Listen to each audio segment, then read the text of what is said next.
because his speech is longer than what was supposed to be at World Economic Forum, and of course his address is the most anticipated session at World Economic Forum 2026 right here in Davos, Switzerland. And of course we predicted some sort of topics that he will touch on during his address, which he mentioned especially on Greenland, tariff, China, and a few other things. And of course he Donald Trump, being Donald Trump, bragged about his achievements that no country can ever achieve and all that. But at the same time, you want to understand how the countries, the global countries, the developing countries, at the same time, the most important part is the allies, the Europe reacted to his speech. That will be discovered later today, I think. But for the past few days, most of the European leaders have spoken at World Economic Forum, and they have voiced out their concerns in regards to U.S. foreign policy,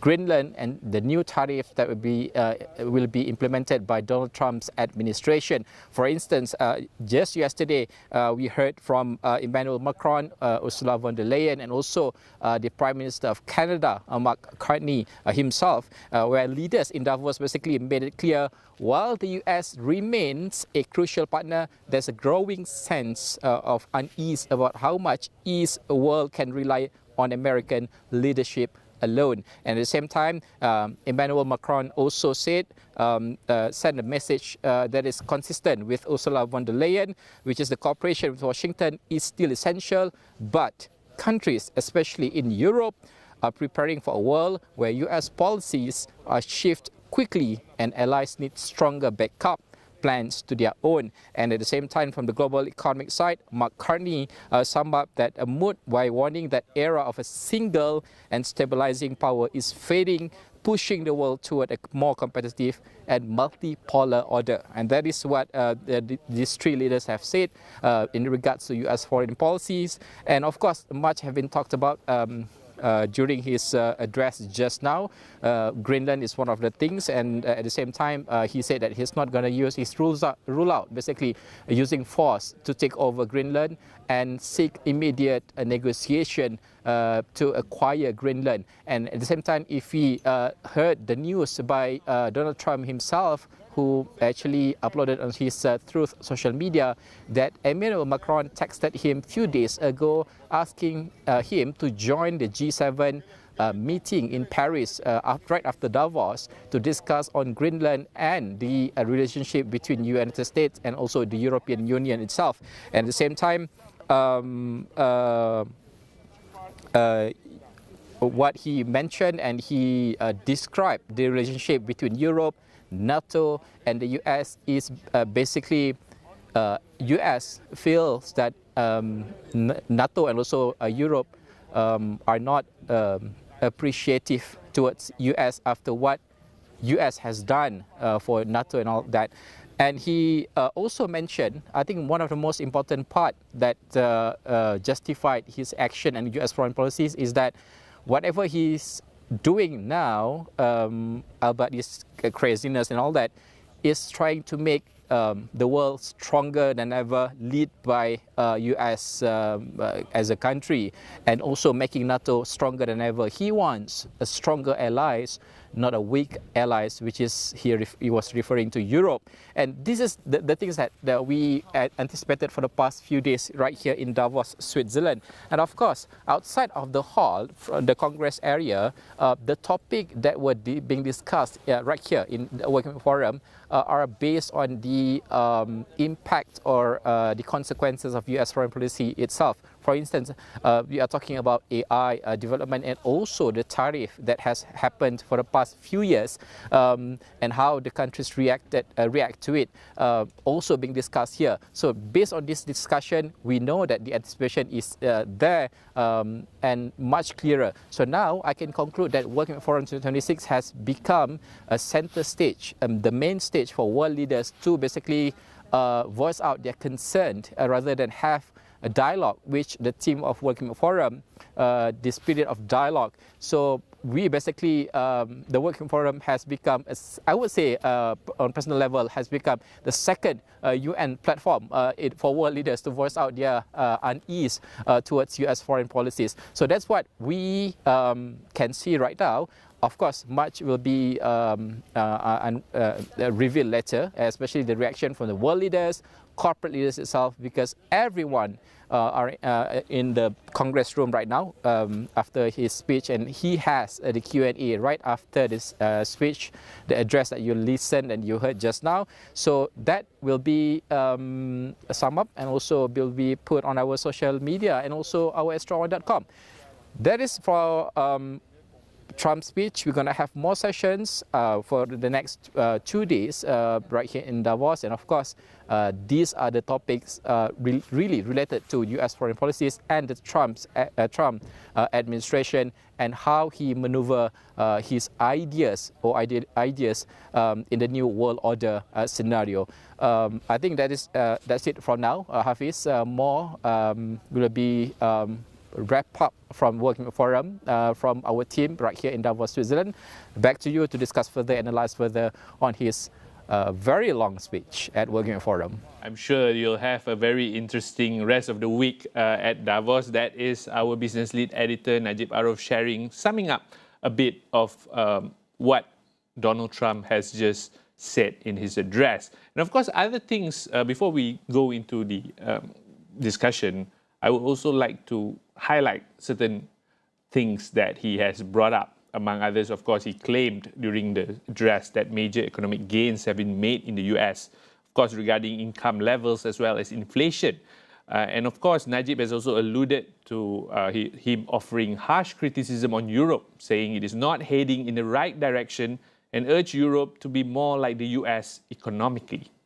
This afternoon, I want to discuss how we have achieved this economic miracle, how we intend to raise living standards for our citizens to levels never seen before, and perhaps how you too and the places where you come from can do much better by following what we're doing, because certain places in Europe are not even recognizable, frankly, anymore. They're not recognizable.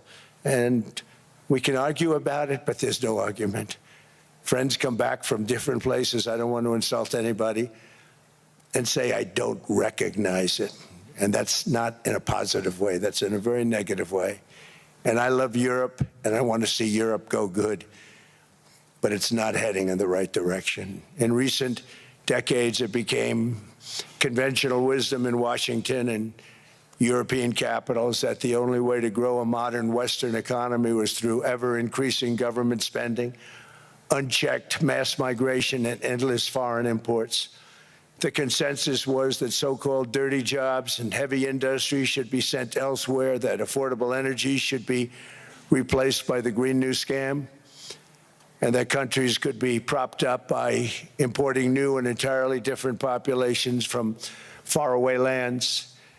This was the path that sleepy Joe Biden administration and many other Western governments very foolishly followed, turning their backs on everything that makes nations rich and powerful and strong. And there's so much potential in so many nations. The result was record budget and trade deficits and a growing sovereign deficit driven by the largest wave of mass migration in human history. We've never seen anything like it. Quite frankly, many parts of our world are being destroyed before our very eyes, and the leaders don't even understand what's happening. And the ones that do understand aren't doing anything about it. Virtually all of the so-called experts predicted my plans to end this failed model would trigger a global recession and runaway inflation. But we have proven them wrong. It's actually just the opposite. In 1 year, our agenda has produced a transformation like America has not seen in over 100 years. Instead of closing down energy plants, we're opening them up. Instead of building ineffective. So that's like a snapshot of what he said in his address. And of course, one of the main things that everyone is looking at is, of course, Greenland, where US President Donald Trump repeated his demand for control of the territory, claiming only the United States can secure it. However, he reassures that he would not use force to claim it. He also criticized Denmark, calling it ungrateful for refusing to give up Greenland. After the war, we gave Greenland back to Denmark. How stupid were we to do that? But we did it. But we gave it back. But how ungrateful are they now? But every NATO ally has an obligation to be able to defend their own territory. And the fact is, no nation or group of nations is in any position to be able to secure Greenland other than the United States. We're a great power, much greater than people even understand. I think they found that out 2 weeks ago in Venezuela. So with me tonight, we will attempt to peel back the layers of Trump's speech. Is Kamlesh Kumar. He is the Associate Director and Country Lead for Malaysia at the Asia Group of Advisors, a strategic advisory firm specializing in market entry, government affairs, and public policy here in this region. So it's quite a speech if we were to start it off. But I think I want to start with the first thing. I'll start with a quote, right? He said, "I want Europe to do good, but I'm afraid it is not heading in the right direction." You even heard an excerpt from what he said about Europe. What do you make with all this posturing when it comes to Europe? Thank you, Hafiz, for inviting me. So I think one of the things that Trump is saying is that he's posturing that US is just going to be the big brother. And I think that is what he has done in the past 2 years. He has essentially gone around the world, essentially arm twisting everyone and trying to make people fall in line and essentially seeing the world through his eyes and through his lens, and what he calls is diplomacy. Yeah, I think other than that also, because as we were sitting here listening to what he said, I heard the word Green New Scam, being mentioned. Another salvo on, climate initiatives or policy. And other things that he also said was, we need to make money from energy and not lose it. There are vibes of alternative facts swirling around here. But he's saying it at I say, one of the most integral platform when it comes to business leaders, world leaders, policy, people who is involved in policy making. What does it signal to this bunch of very, very influential people? I think one of the things is that when Trump came into power, especially with the second term around, he has not given the normal diplomacy ties a chance. Mm-hmm. He has rewrote diplomacy in his own view. And I think like now, appearing in World Economic Forum and Davos and speaking to capital market leaders, CEOs, and leaders of the economic world, he's actually telling them that you should pressure your respective governments, you should pressure your respective policymakers to make policies that are in line with the free market. And I think what Trump is saying, that this is economies, and he's using economic to essentially curtail people and make them fall in line towards US.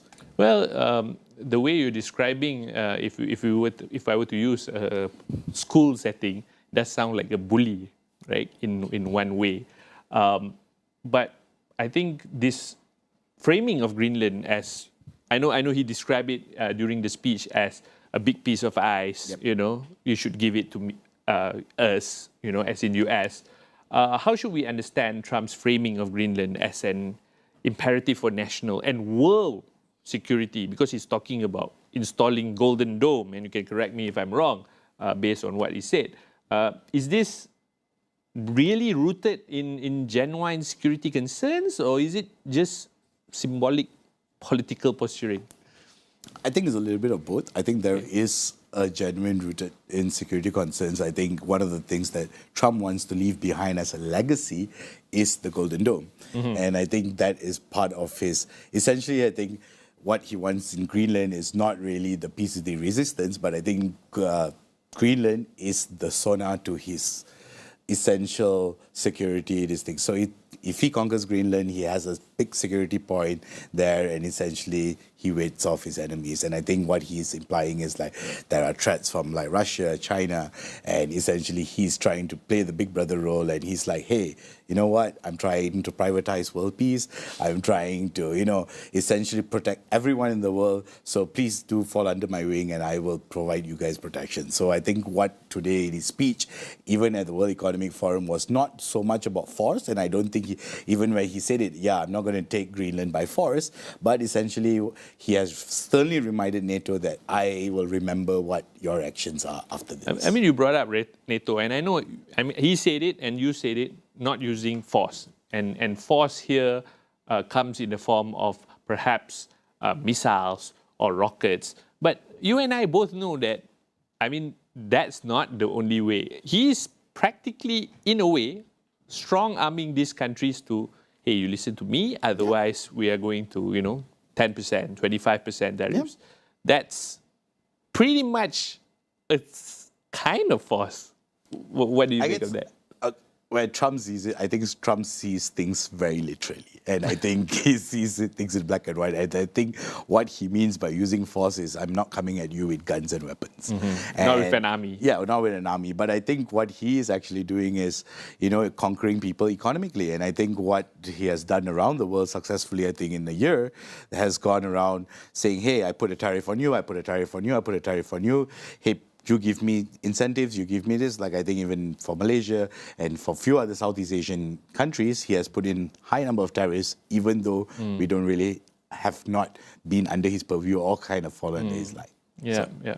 And another thing that should come in mind as we hear his speech is, of course, about NATO's cohesion. And of course, when we talk about him putting on tariff threats on member nations, there's a risk of fragmenting them, right? How real is that risk? And are we? Is there a sense of inevitability? And I know there's some references to Thanos here, but is there a sense of inevitability when it comes to, succumbing to what he wants? Because otherwise, I don't think, I'm sure, right now, he described US as a great power and everything. Not many countries have the luxury of standing up to that sort of mind. And I think one of the things that he has gotten away with it is that essentially I think he has forced people into thinking that US is a power to be reckoned with. And he has pitted them against, especially in Asia, right? He has pitted them against US or China. You pick. Who are you? Who you want to lie in bed with? Who are you? Do you want to do business with? Who do you want to work together with? So essentially, he has pointed a gun and said, "Pick." And I think even in NATO, eventually there will be a point among the member countries where they will start fragmentizing and they will start picking alliances. And I think he has done that. And essentially, with Trump in power, his foreign diplomacy policies are very radical, very right-wing, and very forceful. So it's yet to be seen how America handles him post-Trump era. But for now, I think America is on a warpath on foreign diplomacy. Oh my God. And does this whole Greenland episode signal a broader turn where people are moving away, or rather countries are moving away from multilateralism and towards a more loose, transactional, or, more bloc, like ASEAN, ASEAN Plus? Is that what we're leading towards with this sort of world situation that we are facing right now?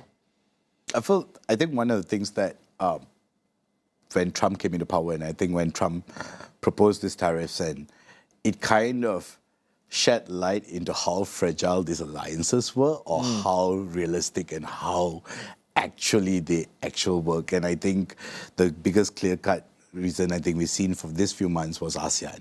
When ASEAN came together, they had an economic prowess, they all ended together, but eventually they ended up going their 10 separate ways, and they made their own individual deals with the US instead of collectively doing as a bloc.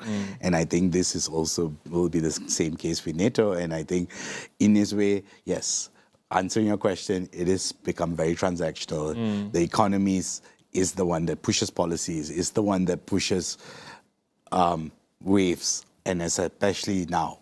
Yeah, Mark Carney has alluded to the rupture in the world order.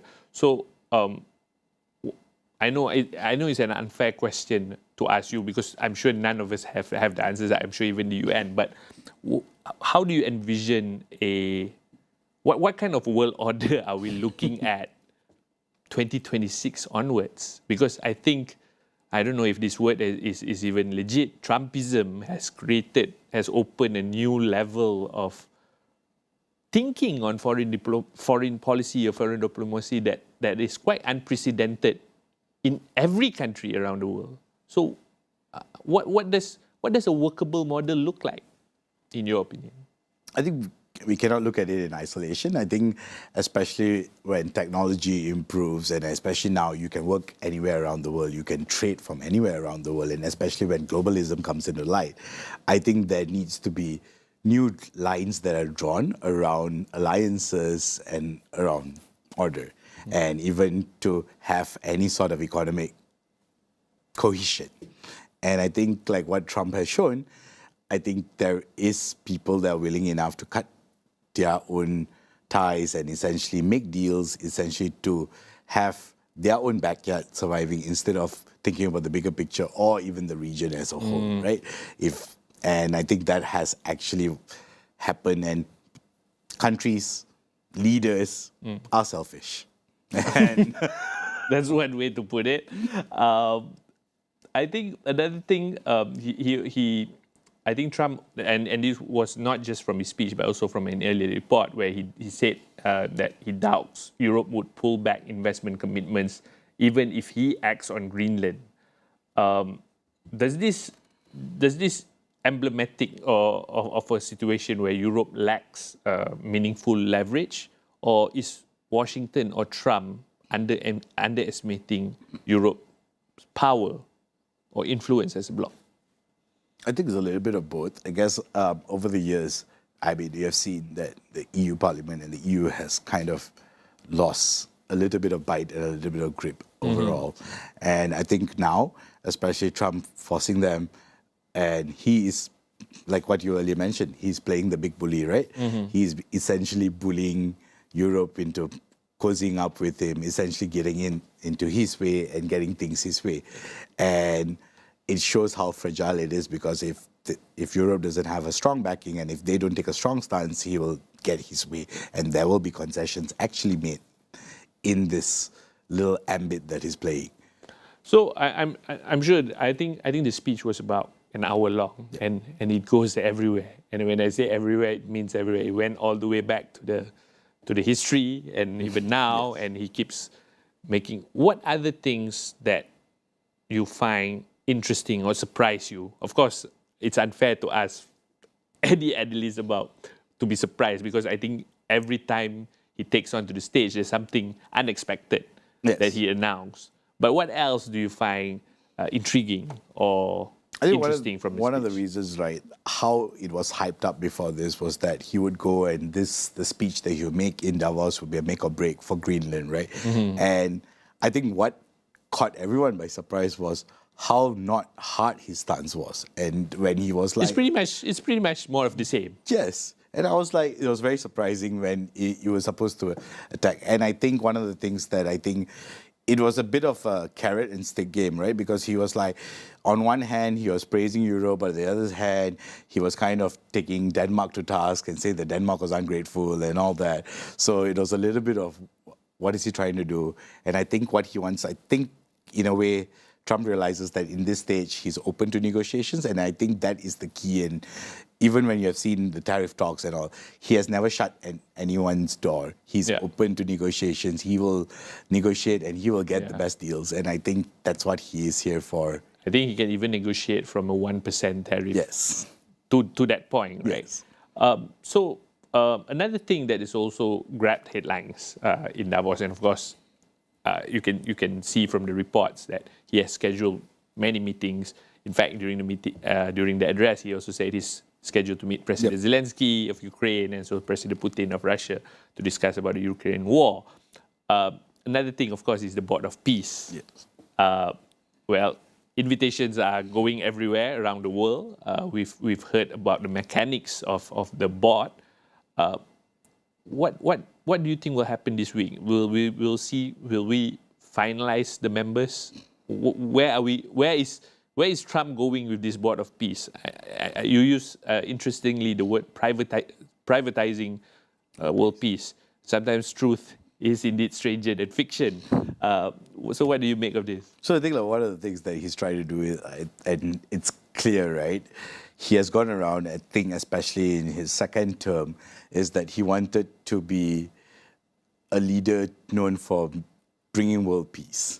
And essentially... Evident from his messages with the Norwegian and with like how he listed down, even though whether it's true or not, he listed down several countries where he has helped brokered world peace and achieved. And I think what he's trying to do with this peace accord is essentially he's trying to form like a justice league of countries and say that, hey, you know what? Let us all sit on this table and now we will decide where we can extend our favors to and where we can help protect the situation and essentially make better the situation around the world. So, and all this depends on whether you follow my lead and I am the one that will dictate this little table or this little But there is council. a price of admission. You know, there's a price tag there. And I'm sure UN Secretary General Antonio Guterres looking at this and I don't know, whatever, right? But how will these mechanics work in the current system? Because we have the UN, we have the Security Council. Is he replacing it? Is he? I don't think he even making it redundant. What is it? I don't think he even has an idea on how it works. Right? This is classic Trump. Wherever he just talks first and then acts later. He doesn't have the details. He'll ask you to figure out the details then, but he'll make all these sweeping statements. He'll make all these gung-ho lines and he'll say, and essentially this is what, right? He wants the headlines. He wants that $1 million mugshot of all these countries standing with him and taking a picture and then he putting thumbs up. And essentially this is one of his biggest applications to become a Nobel Peace Prize winner, which essentially is what... So for 2026. What can we expect? Because he's heading for midterms also by the end of the year. I think if we were to look back on 2025, no one could have expected it. Even though we all knew going into 2025, we're facing DJT as in his second term. What can we expect, and how will countries operate in this new era, or rather the second year of Trump's second term? I think one of the things that he's going to do in this year is to ramp up his efforts. Essentially, he wants to recreate U.S. as an economic powerhouse, clearly with the speech just now, right? Mm-hmm. And I think he's going to go on this world tour to get people to fall in line, to get countries, and essentially like he's taking people to task like Switzerland, who has had deficits, and he's like, and I think there will be more countries that he'll train his eyes on, and I think there will be essentially a shoring up. And before his midterm elections, I think he's going to go on like a nationwide tour and say that this essentially a report card of what he has achieved in this past year, right? Yeah. And even today, he was so proud of the fact that this is 1 year on his inauguration, and he has done so much, and he has reduced so much, and he has been throwing numbers. And I think, and people need to fact check his numbers, because one of the things, I'm not calling out a number, but one of the things that he pointed out, which was actually erroneously wrong, was that China doesn't have wind farms. Yeah. And China has a lot of wind farms, and China is one of the biggest wind farms. Yeah. And I think that was false, and I think those are the kind of things and that was a fact reported by Forbes, if I'm not mistaken. Yeah, and that puts a lot of pressure on everyone to actually like listen and fact check and separating truth from fiction. Moving on from his speech in Davos, and I'm sure we'll have a very interesting rest of the week, the future of the region and future of Malaysia, and what do you see for Malaysia and ASEAN as we go into, because it's far more fragmented these days. We need to diversify in terms of trade, in terms of over-reliance on certain countries or big powers for that matter. what do you see for us in this year? I think one of the most growing regions around, especially in the past 5 to 10 years, has been Asia. And I think one of the things that ASEAN is very lucky enough that we have markets that are growing. And I think essentially we need to focus inwards and essentially doing trade among the regions and among ourselves. But that is a very far fact from reality, and most of the Asian countries also codependent on large superpowers and also market dealings with large superpowers. So essentially, there needs to be a weaning of that. There needs to be a more centralized ASEAN. And I think what Anwar Ibrahim, our Prime Minister, did in 2025 was actually a very good stance of it, the economic integration with ASEAN, which he suggested. And I think with Philippines now having the helm of the ASEAN chairmanship, I think if they actually embark on this and if there is sustained conversations and so for the past few years, I think this will become a reality. That's good. And you brought up China as well. And I think President Xi will how will he look at this? And I'm not asking you to postulate foreign policy, but it does open up spaces for cooperation. And you can see the kind of tone that President Xi takes when dealing with countries, whether he visits in Africa or Latin America or anywhere across the world. How will China look at what Donald Trump is doing right now, and how will they cooperate with the rest of the world? I think Donald Trump's way of diplomacy either annoys people to a certain extent or rubs people off the really wrong way. And I think those who are really rubbed off to a really wrong way will actually eventually relook at their stance, and essentially if China is being cooperative and if China wants to do business, I think they would either look at the China Corporation or do business. And I think there is a way, and even in this past 5 to 10 years, I think China has established itself as a major superpower in the world. And essentially when it comes to like technology, and you can see the effects around the world, especially even when it comes to EV and all these industries where China is a leader. And I think those things cannot be taken too lightly for. And I think that those are the kind of avenues that China will provide. And I think there will be a choice that countries or economies need to make, or even in Malaysia, where we work to a certain extent well with both China and US. Lastly, before we wrap this up, if, for any of the Malaysian policymakers listening to this conversation, what would be like the main thing that we need to get right this year, right?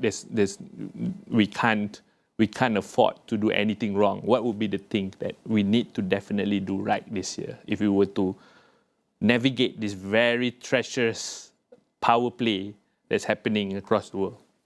One of the things that I think Malaysia needs to do is the diversification of our markets. And I think we need to diversify, and we need to put our eggs in multiple baskets so that we don't get crushed by either two superpowers. Because technically we are a very small nation and we are a trading nation.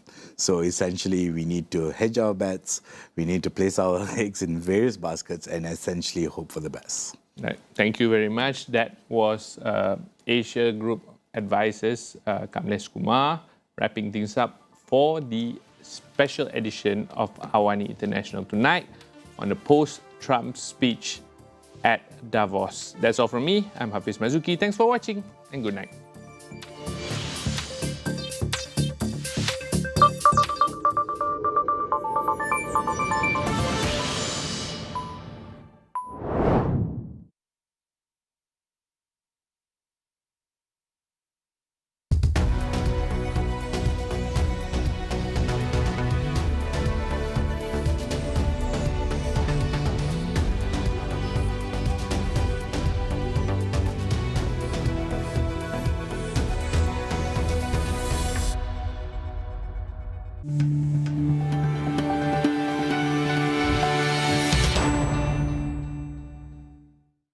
Good morning, everyone. It's really nice to be